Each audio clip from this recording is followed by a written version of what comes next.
ministre de la Famille.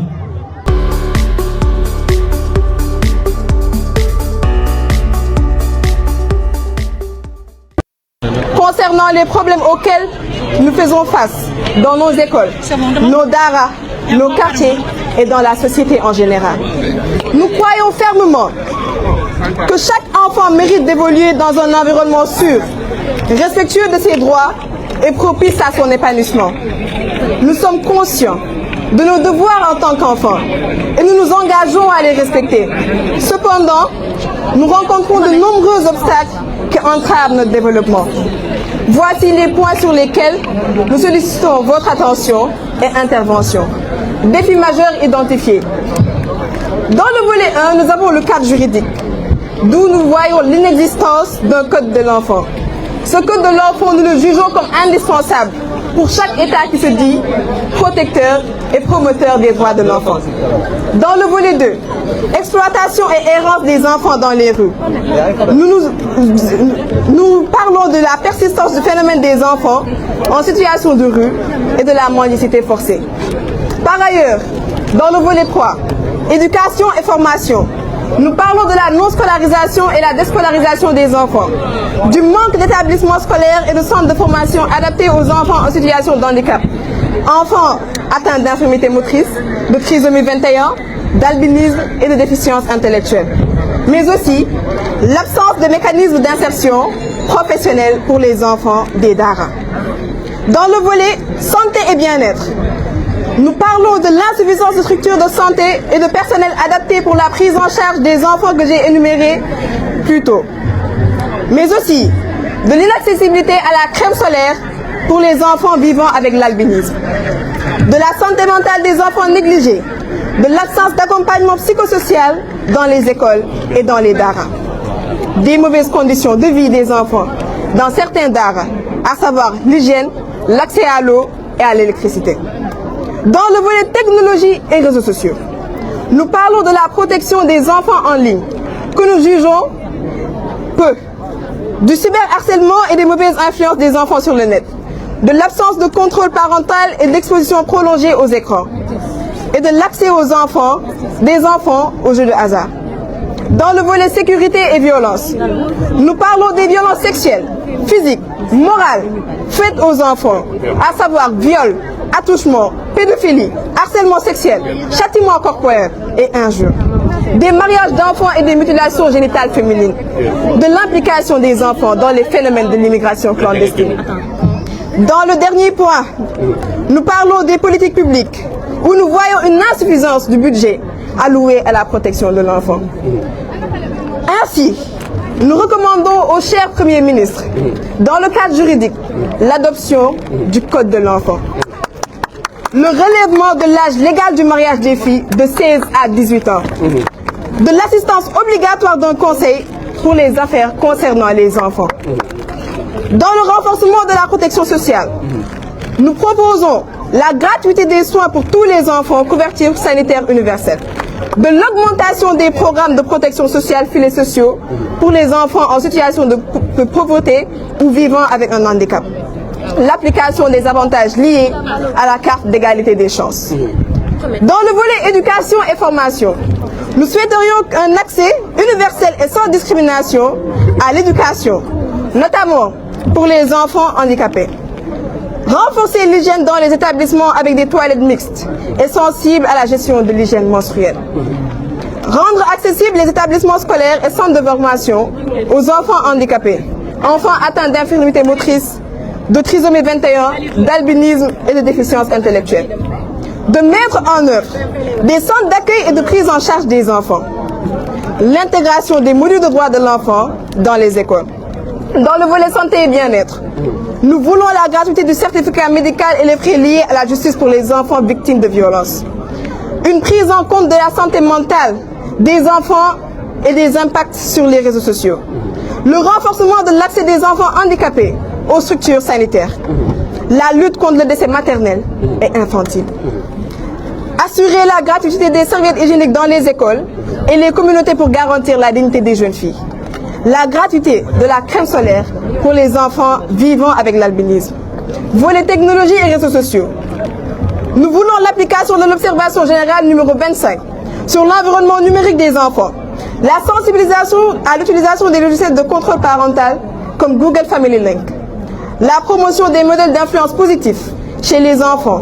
la réglementation des contenus des réseaux sociaux par l'État fournisseur de contenu, la réglementation de l'accès des enfants à Internet à certaines heures, qui sera fait par les opérateurs téléphoniques, et la suppression de l'accès des enfants aux applications de jeux de hasard. Volet sécurité et lutte contre les violences, la prévention des violences, abus, les pratiques néfastes, l'exploitation et la négligence des enfants. L'application rigoureuse des lois en rapport avec les enfants,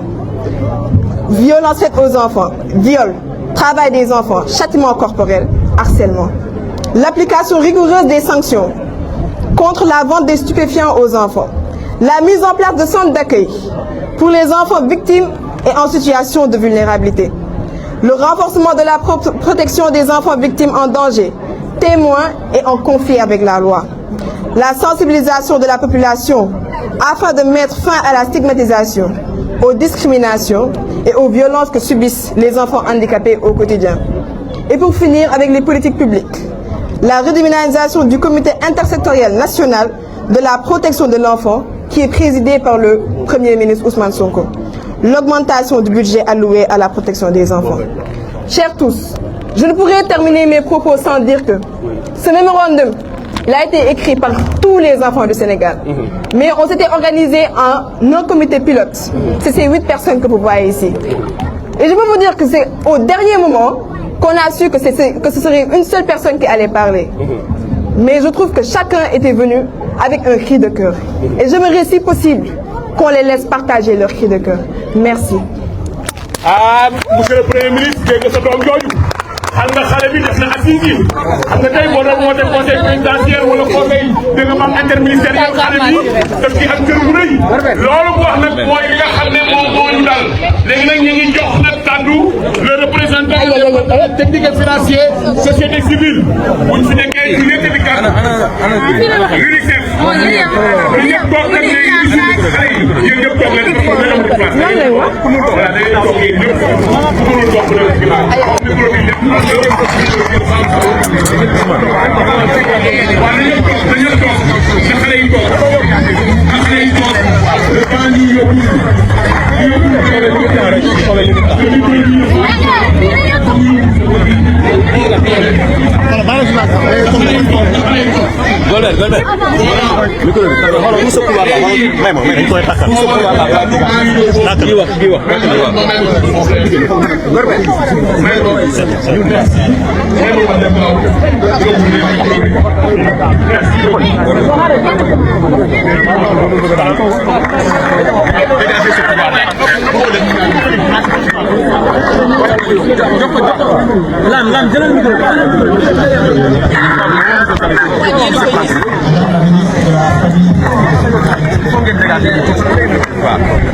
On va vous organiser un truc, il vient avancer, mener l'image.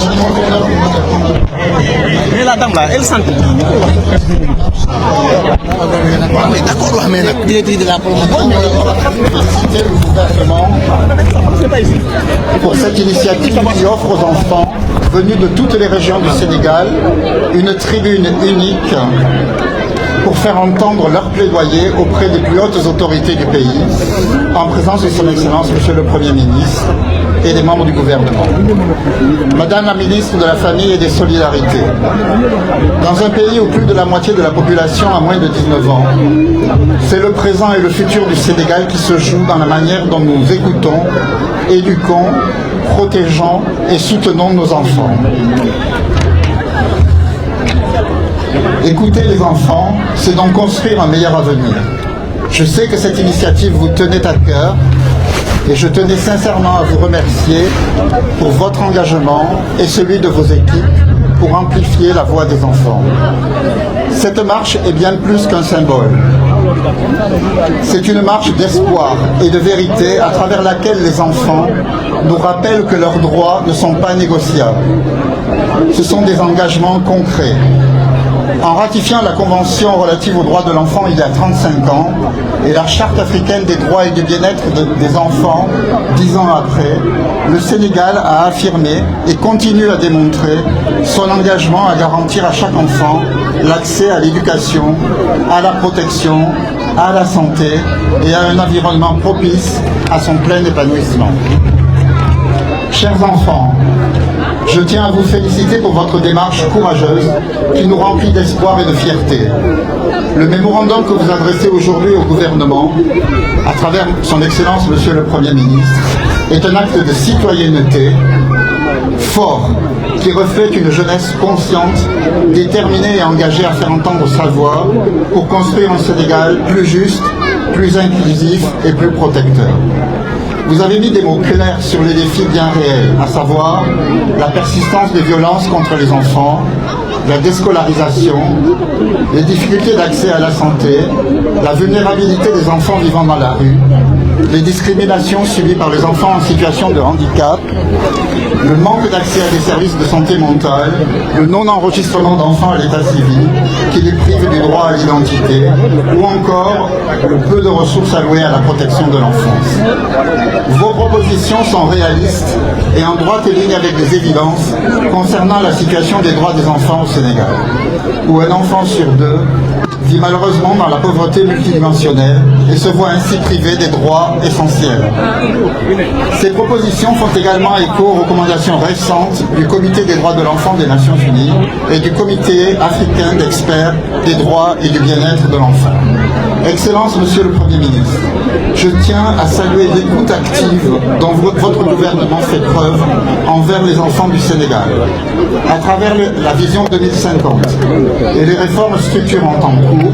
notamment dans le cadre de l'axe 2 de la stratégie nationale de développement, le Sénégal place l'humain, et donc l'enfant, au cœur de son avenir.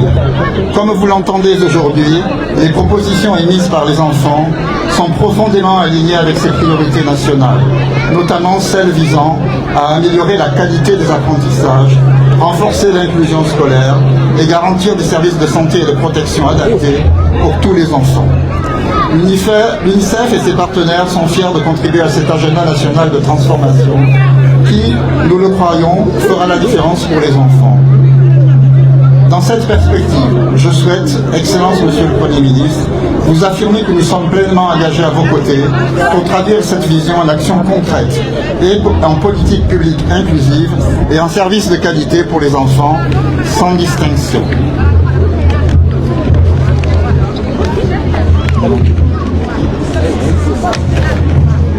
Je ne terminerai pas mon propos sans souhaiter une bonne fête à tous les enfants qui sont réunis aujourd'hui ici et en réitérer tous mes remerciements au gouvernement sénégalais et à vous en particulier, Excellence, pour le temps et l'attention que vous avez accordé à ces enfants. Merci. Merci beaucoup.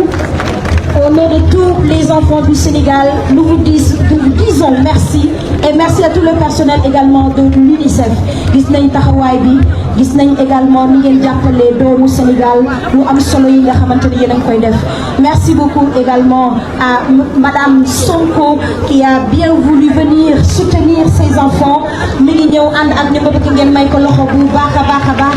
ku ko xam-xam li nga xamante ni noonu la bëggee xale yi waaye tam message yi nga xamante ni xale yi bëgg nañ ko wax ko bind ko ngir jébbal ko suñu premier ministre tey mu am solo lool une façon de dire merci à suñu ministre de la famille et des solidarités moom kenn demul mu des boo bëgg ngeen mayaat ko loxo bu baax a baax jàmbaaru jigéen ji ki nga xamante ni moom it bàyyiwul xale yi bàyyiwul mag ñi bàyyiwul jigéen ñi waaye bu jot naa tamit ngeen may loxo ci nga xamante ni mooy la directrice de la promotion des droits de la protection des enfants ci liggéey bu am solo bi nga xamante ni mi ngi koy def léegi nag nous demandons aux journalistes nous demandons également voilà ak li nga xamante ni ñoo taxaw ñi ñëpp ñu am mën a joxe mémorandum bi parce que bu ñu toog ñun ñëpp xale yi ñu leen mën a gis dañu yóbbu ci ngeen sukk ndànk bi ci kanam xale bi doog ndànk dañu yóbbu li nga xamante ni mooy mémorandum bi une façon également de dire merci à tous nos partenaires toutes ces personnes qui ont bien voulu nous aider c'est la réussite de cette cérémonie la remise de ce mémorandum Mohamed jërëjëf ñaatam comme ni ko waxee rek mooy ñuy gërëm di sant ki nga xam ne mooy monsieur le premier ministre monsieur Ousmane Sonko ak yaayu xale yi di madame la ministre de la famille et des solidarités lii am na solo parce que day fàttali fàttali nit ñi xale yi dañoo am ak yooyu xale yi li ko waxee sax mooy bëgg nañu jàngi bëgg nañu feebaree xeet yi bëgg nañu aussi accompagnement bu am solo par rapport à la prise en charge donc ñu ngi leen di gërëm di leen sant bu baax a baax merci beaucoup Mohamed yow tamit ñu félicité la bu baax waaye tamit félicité képp koo xamante ne tey sa loxo dugg na ci ñu ci mel ni waa UNICEF ñu ci mel ni waa CONAM di remercier au commissariat des droits humains une façon de dire merci à UDCR et Nabel Promoville di remercier waa Secours Islamique France merci à waa CONAF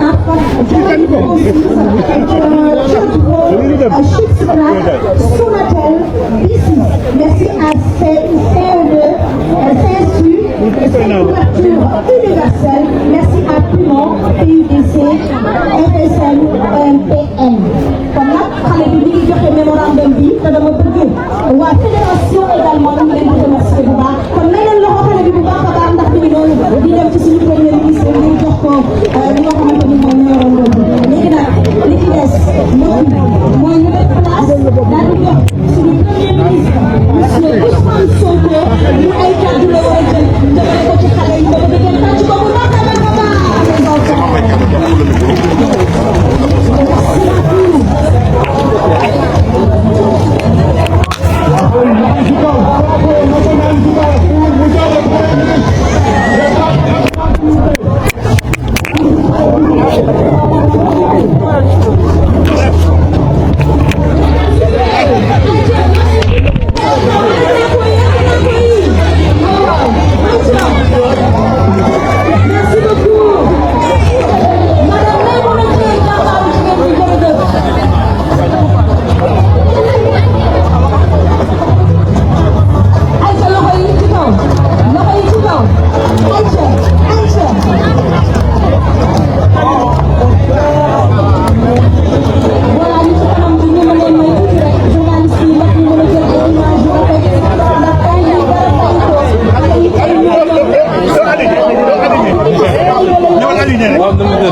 spécial à tous ces enfants en situation de handicap qui ont bien voulu venir marcher avec nous pour présenter ce mémorandum. Merci beaucoup. Nous passons la parole à monsieur Ousmane Sonko, Premier ministre du Sénégal.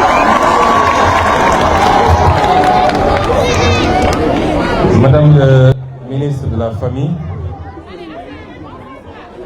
Monsieur le représentant de l'UNICEF, Monsieur et Mesdames les représentants des partenaires du Sénégal, Monsieur et Dames de la société civile, collaborateurs des différentes autorités ici présentes, chers enfants, ñoo ngi teew fii ci jotaay bi ak mbégte bu rëy a rëy gannaaw bu ñu ndokkelee madame le ministre ci organisation bi ak ci initiative bi ñu am mbégte bu rëy ci teew fii ndax place bi nga xam ne moom la tout tànk yi am ci ñun personnellement waaye ci lépp loo xam ne lu ñuy xàll la di ko liggéey ci wàllu état ndax ñun dañu gëm ni réew mi bu doon téeméer la juróom-ñeent fukk yi ci solo laa waxuma ci lim juróom-ñeent fukk yi yéen la ndaw ñi yéenay teyu réew mi waaye yéenay ëllëgu réew mi moo tax ci suñu liggéey da ngeen di dégg toujours ñu ne leen ñun liggéeyuñu pour le prochain mandat waaye ñi ngi liggéey pour la prochaine génération ñaar yooyu wute na. bëgg nañu te mooy li ñuy liggéey fi mu toll nii ñun suñu génération yi la ñu dund ci jafe-jafe dañuy toll ci seeni at yéen dund ko ci bi ñu weesoo at yooyu ba tey di ko dund ci at yi ñu toll lay suñu mbébét te tax ñu sonn ci li ñu sonn mooy yéen dans 10 ans dans 15 ans dans 20 ans ngeen toll fu ngeen di soxlee seen bopp war a dox ñiy doxal réew mi ngeen dañu bañ fee fekk jafe-jafe yooyu loolu la ñuy wax liggéey pour la prochaine génération. moo tax man wax ak yéen ndaw ñi moo ma ëppal solo fuuf wax ak mag ñi ndax bu ngeen comprendre enjeu yi rek ñun dinañu am yaakaar ni graine bi ñu semé dara mënatu koo tee nekk baobab bi nga xam ne mooy màndarga Sénégal loolu nag dafa laaj communication bu bëri madame ministre defe naa mu ngi ciy liggéey ak ay collaborateurs am dafa laaj formation ak éducation dafa laaj kaaraange waaye dafa laaj ñu am ay cëslaay yoo xam ne yu dëgër la ci li nga xam ne mooy yan valeur yi ñu gëm Sénégal mu war a doxal suñu société ndax société bu nekk dafa am ay réalité société bu nekk dafa war a dox ci kaw ay valeur am loolu nag liggéey bu yàlla boo xam ne ñu ngi ci waaye dégg naa li seen représentante bi wax léegi ci mémorandum bi nga xam ne jàng na ko pare ñu teg ko ci loxo sëñ Mohamed Mële mu ñëw teg ko sama loxo dinañ ko jël jàng ko bu baax a baax waaye tontu yu gàtt yi ma ci joxagum ndax du ma xóotal ci loo xam ne ñi ngi ciy liggéey réew boo buggee xam réew yi fan la ñu gënante mooy xoolal réew mu nekk naka la traité ñi nga xam ne ñoo gën a néew doole ci réew ma li ñuy wax les couches vulnérables te amul lu gën a vulnérable xale ndax mënalagul boppam ci wàllu alal mënalagul boppam ci wàllu doole kon kooku par essence mooy vulnérabilité waaye yëpp couche vulnérable yëpp rawatina xale te ci biir xale yooyu nag mu am ci ñoo xam ne dañoo tegle ñaari vulnérabilité ndax vulnérabilité nekk xale rek vulnérabilité la waaye ñu boole ci yàlla nattu leen ay laago te ñu am ci ñenn ci ñoom ñu nekk fii tey ak ñun loolu ñëw teguwaat ci seen vulnérabilité société yi nag dañuy gënante ci naka la ñuy toppatoowee couche yooyu nga xam ne mënuñu demal seen bopp moo tax société bu la gën a mën a toppatoo ay ndawam ay xaleem ay waay laagoom ak ñi nga xam ne dañoo ndóol ba ñëpp xam ne ñii mënuñu société boobu moo la gën moo lay gën a avancé kon lii préoccupation la ci ñun ñu mu leen wax nag ni ci ndigalu son excellence le président Bassirou Diomaye Faye mu jox ko teg ko sama loxo man mii jiite gouvernement bi te moom mii di madame Maïmouna Dièye ministre bi nga xam ne mooy toppatoo loolu am lu mu ciy wéyale waaye mu am yeneen pàcc yoo xam ne yeneen ministre dañ ciy dugg ndax mbirum ministère justice dinañ ci dugg mbirum ministère finance dinañ ci dugg mbirum yeneen ministère dañ ciy dugg éducation nationale dañ ciy dugg boo dajalee loolu yëpp nag ñu wax leen ni matuwaay yi ñu war a jël yëpp pour lii nga xam ne wax ngeen ko fii ci ay jàngoro ñu saafaral ko dinañ ko def ba mat sëkk ma misaal ci yenn yu gàtt rek balaa may xam ni sax lii dañ koy organiser semaine ba laa wax secrétaire général du gouvernement ne ko conseil des ministres bële di ñëw sama biir communication nag ma ci dugalal benn élément ci li ñuy wax la mendicité publique mooy taxawaalu bi di yelwaan ci mbedd mi du xale yi rek ñooy yelwaan ci mbedd mi waaye gis nañ ni bëri nañ ci lool te kenn ci ñun ñaanoo yàlla am doom ci sedd bi mu nekk ci feu rouge yi sol yére yu oyof nekk exposé ci danger yu dul jeex di tàllal loxo pour am ku muy yóbbul kan moo ko bëgg fii kon loolu ñun ñëpp société bi yëpp war nañoo d'accord ni lii du yoon amul dara lu ko mën a justifier sànq madame la ministre bi ñuy dox di ñëw daf ma ne léegi sax gars yi dañ ko amélioré ba léegi dafa am ay code QR boo xam ne kuy joxe mën nga def transfert direct ki ko war a jot ko fi mu nekk te xale bi du gis xaalis bi kon loolu mooy la professionnalisation de la mendicité des enfants loolu c'est inacceptable au Sénégal te dinañ ci jóg parce que li ñu yéene doom yi ñu jur moom la ñu war a yéene doomu keneen wax ngeen lu jëm ci daara yi yéen xam ngeen ni son excellence le président de la République bi mu toogee ba léegi mbirum daara da koo def priorité parce que mbirum daara buñ ko jël rek yemale ko ci aspect diine gi naam cëslaay bi diine la waaye dafa dépassé loolu parce que ñooñu nekk ci daara yi ñoom ñooy la force vive du pays ñoo war a nekk ëllëg ñiy développer réew mi tamit kon dañu am les mêmes droits à une formation de qualité ba ku jóge ci daara ga war ngaa mën a insérer wu facilement ci bépp bërëbu liggéey nekk koo xam ne da ngay andi sa valeur ajoutée ci société bi loolu moo tax bi président toogee ba léegi dégg ngeen ci communication conseil des ministres gis ngeen journée yi mu organisé gis ngeen initiative yi ñu jël pour la modernisation des daara semaine bii ñu nekk ñu génn nii rek wala ñu nekk nii dalal naa fi ay initiative fii ci primature muy li ñu bëgg a def ci modernisation bi fexe ba léegi digitalisation bi ñu dugal ko ci njàngum daara niñ koy defee ci réew yu bëree bëri ay Émirats arabes ay Qatar ay feneen ak feneen nit ñi di mokkal alquran ndongo gu nekk mën a yor tablette am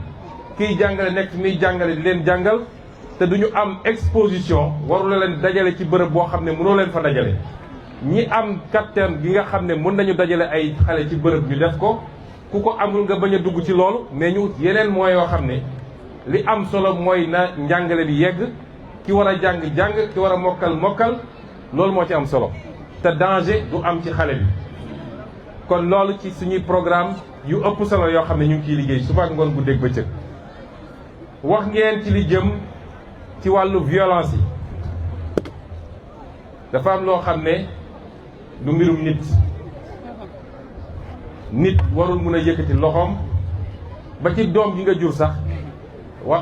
am na noo warul mun a eggeeg ci moom ci violence kon kenn mënul nangu ci société dégg ngeen barki démb rek ab vidéo bu ñu wax ci violence président bi mu ko yéegee man la woon ne ma joxeel instruction ministre de la justice il faut que yi ñu traité ko de la manière la plus ferme et la plus radicale possible parce que mënuñu d'accord di gis seen yu mel nii ci réew mel ni Sénégal kon yéenay suñu préoccupation waaye ba ci nag ni ñuy organiser société bi moo tax keroog bi may dajalee syndicat yi fële ci Grand Théâtre dama woo ministre bi ko doon organiser ma ne ko dama bëgg nga dugalal ma ci les représentants des élèves parce que jàpp naa ni les premiers syndicats mooy xale yi dama bëgg ñu ñëw wax lan mooy seen yitte te defe naa keroog discours bi fa gën a marqué nit ñi représentantu élèves yi moo ko fa wax na loo xam ne mag ñi mënuñu ko wax kon nous sommes confiants qu'on a une jeunesse j'allais dire même une enfance consciente bien formée boo xam ne xam ngeen lan mooy les enjeux de ce pays xam ngeen fi ñu war a jëm léeg-léeg nga toog dégg mag ñi di débat nga dégg xale yi di wax da nga naan xale yi ñooy mag ci réew mi kon on porte beaucoup d'espoir sur vous da ngeen ñuy jàppale ñu jàppale leen naka lay demee citoyenneté lu am solo la ci réew on veut du ma ne un nouveau type de citoyen parce que li fi nekkoon bonul à 100% waaye dañ koo bëgg a améliorer ndax ñun ñëpp d'accord nañ ni réew mi commencé ko ci man mii am nañu problème mu discipline ku gis keroog défilé 4 avril bi ni mu doxee man bi ma ci génnee dama woo ministre des forces armées ma ne ko defe naa comme Sénégal suñuy teg fi mu toll nii service militaire obligatoire moo ci nekk état bi moo amagul moyens yi mu mun a yóbbooy ñëpp service militaire waaye war nañu mun a réfléchir ci ay créneaux yu ñuy yaatalee service militaire bi avec des formules yoo xam ne peut-être ñii ñetti weer ñii juróomi weer ñii mais kenn ku nekk jaar fa ñu defar waat ci li nga xam ne mooy citoyenneté mooy discipline mooy organisation loolu am na ci solo parce que réew nag discipline moo koy defar de lu ma neex wax lu ma neex def fu ma neex taxaw musul defar réew te loolu jarul ñuy xeex pour régler ko mais kenn ku nekk na xoolaat boppam defaru ñun ñi nga xam ne mag lañu ba pare nag nee nañu bant bu woo ba noppi jafe naa jubbanti waaye yéen ñi toll ci war a defaru yéen la ñu yaakaar ànd ak yéen ci loolu moo tax service civique national ma ñaanoon président de la république mu delloo si ma ko primature mu nangul ma ko jox ma ko fii dina am programme yu yaatu yoo xam ne dañ ko def ci biir année scolaire waaye surtout ci nawet bi ci loo xam ne dina dellu ci mbay mi dina dellu ci defaraat les lieux publics dina dellu ci kenn ku nekk am looy jël ci sa temps jagleel ko réew mi loolu day renforcer suñuy lien citoyen itam ñu boole ci ñun ñëpp benn lañu yéen xale yi li ma leen di dénk bu leen nangu kenn dugal leen ci discours boo xam ne discours buy xaajale la discours ethnie discours diine discours région loolu amul place ci Sénégal nu nit ñi féewale ci politique na yem ci politique waaye fii boo fi nattoon région yëpp a ngi fi département yëpp a ngi fi ethnie yëpp a ngi fi religion yëpp a ngi fi loolu lañ ñu yaree loolu la ñu xam ñu ànd ceeg tolérance nag kenn ku ne nangul moromam li nga xam ne moom ngeen wute ci gëm-gëm ak ci gis-gis loolu ñu ngi leen koy dénk bu baax yéen xale yi li ngeen fi may daane la li ngeen wax ci charte yi code de l'enfant defe naa travaux yi sori na lool ñoo ngi ci processus bi ñu ngi defar texte yi bu soobee yàlla dinañ ko jàllale fi mu war a jaar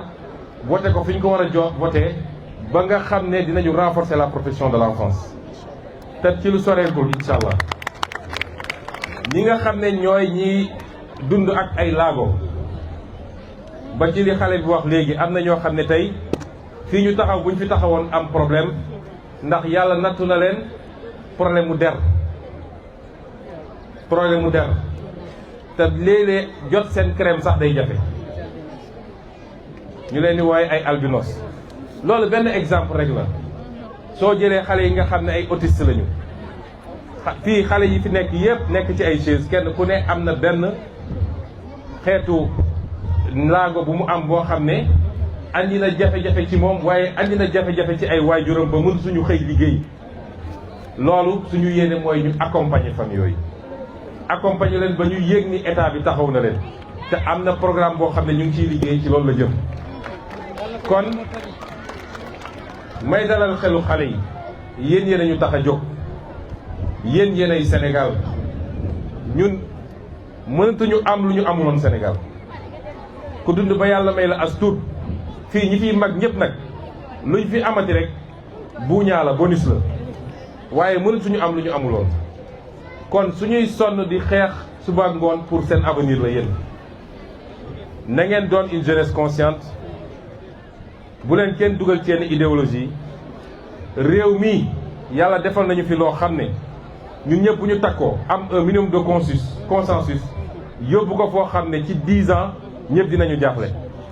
bu leen kenn dugal ci xalaatu ni teraanga feneen la nekk na ngeen jël ay gaal pour dem fa. mun leen am lu ëpp li ngeen am fii ci réew mi ndax li ëpp mooy nga am fierté ne fii la ma yàlla tànnal fii laa dëkk samay waajur a ngi fi samay mbokk a ngi fi loolu amul lu ko mën a remplacer. kon na ngeen gën a góorgóorlu xam lee ñoo ngi seen wet ñoo ngi ànd ak yéen te lépp suñuy lii suñ kattan dañ ko def ba ñu investir ci yéen parce que yéen yéenay Sénégalu tey yéenay Sénégalu ëllëg. Je voudrais conclure par remercier nos partenaires, à commencer par l'UNICEF et tous les autres partenaires techniques et financiers, la société civile qui s'agit dans l'encadrement et l'accompagnement des enfants, et particulièrement de l'enfance en difficulté, et vous réitérer au nom du gouvernement du Sénégal, mais surtout au nom de son Excellence le Président Bassirou Diomaye Diakhar Faye, que la priorité des priorités pour nous, c'est l'accompagnement, la formation, la protection de l'enfance, parce que ce pays ne se construira pas sans la valeur humaine, sans la ressource humaine de qualité. Ce pays ne se construira pas sans ses enfants, ses fils et ses filles, et ses enfants bien formés, bien éduqués, bien soignés, parce que la santé est importante, et c'est pourquoi nous plaçons ces enfants au cœur de notre action. Nous réussissions de pouvoir le faire avec tous les partenaires. Nous ferons toutes les réformes qu'il faut. Le Sénégal est parti à énormément de conventions internationales. Mais j'ai tendance à dire qu'un pays n'a pas besoin de se référer forcément à ces conventions pour avancer, parce que les valeurs humaines qualitatives sont universelles et se ressentent parce que ça part du fond de l'âme humaine. Et c'est pourquoi nous avancerons vers les réformes qu'il faut. Le code de l'enfance, la question de l'encadrement de l'enseignement religieux, particulièrement, la mendicité publique, particulièrement celle des enfants, sont autant de questions qui nous préoccupent, mais également la santé des enfants. L'intervenant tout à l'heure a parlé de la gratuité des soins pour les enfants jusqu'à un certain âge. C'est un projet à étudier, à envisager, parce qu'une jeunesse saine, spirituellement, intellectuellement, mais une jeunesse saine physiquement, est la meilleure garantie. Plus que les ressources naturelles, plus que les capacités budgétaires, la meilleure garantie, c'est une jeunesse bien formée, saine, physiquement, spirituellement, intellectuellement. Cette jeunesse-là qui bâtit un pays, cette jeunesse-là qui développe un pays. Et c'est pourquoi nous allons investir encore dans cette jeunesse et particulièrement dans cette enfance. Je vous remercie beaucoup et vous souhaite un bon retour chez vous. Merci beaucoup, Monsieur le Premier ministre, Monsieur Ousmane Sonko. Alors, ñu xaar rek ndax Fédération sénégalaise des randonnées du Sénégal dañ ko war a jox benn cadeau, donc ñu bàyyi leen ñu dugg. Et s'il vous plaît, mesdames et messieurs, xale yi dugg ak laago ñoom la ñu teg ci chaise yi ci kanam. Nous vous demanderons s'il vous plaît de pas avancer vers le Premier ministre. ñu ngi leen di ñaan ndaxte bu ñu demee di ngeen leen gaañ. Donc ku ci nekk fi nga nekk na nga taxaw. Ñuy ñaan également la Fédération sénégalaise des randonnées du Sénégal ñu avancer vers le Premier ministre pour lui remettre un cadeau. Voilà, donc mi ngi noonu di avancer di dem Mohamed di wax li fi Premier ministre wax dal na xel tey boo ko déggee mu mel ni tey xale yu doléances yi nga xamante ni tey émettre nañ ko yëpp la majeure partie